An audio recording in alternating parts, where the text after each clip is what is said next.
மாலை மழை தூறிக்கொண்டிருந்தது. கிராமத்து பழைய வீட்டின் முன் நின்று கொண்டிருந்தான் கார்த்திக். அந்த வீடு அவன் பாட்டியின் வீடு. ஆனால் பாட்டி இறந்து 10 வருடம் ஆகிவிட்டது.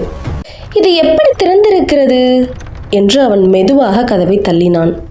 உள்ளே எல்லாம் தூசி படிந்திருந்தது. ஆனால் ஒரு வித்தியாசம் மட்டும். மேசையில் ஒரு விளக்கு எரிந்து கொண்டே இருந்தது. யாராவது இருக்காங்களா என்று அவன் குரல் நடுங்கியது.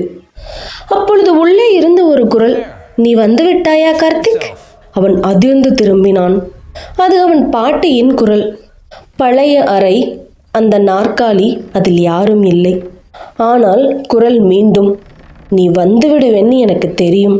கார்த்திக் பயத்தில் கதவை நோக்கி ஓடினான். கதவு பூட்டப்பட்டிருந்தது. திறக்கவே முடியல என்று அவன் சத்தமிட்டான். அப்போ அந்த குரல் மெதுவாக சிரித்தது. இது வீடு இல்லடா, நினைவுகள். அவன் நின்று விட்டான். சுவற்றில் இருந்த பழைய படம் கீழே விழுந்தது. அதில் அவன் பாட்டி, அவனுடன் இருந்த ஒரு குழந்தை. மெதுவாக கேட்டான், அது யாரு? அந்த குரல் பதில் சொன்னது, அது நீதான். அந்த நிமிஷத்தில் அவனுக்கு எல்லாம் ஞாபகம் வந்தது. இந்த வீடு அவன் சிறு வயதில் தீப்பிடித்து எரிந்திருந்தது. அந்த தீயில் அவன் இறந்து விட்டான். அவன் சுவாசம் மட்டுமே அங்கிருந்தது. அப்படின்னா நான் இப்போ?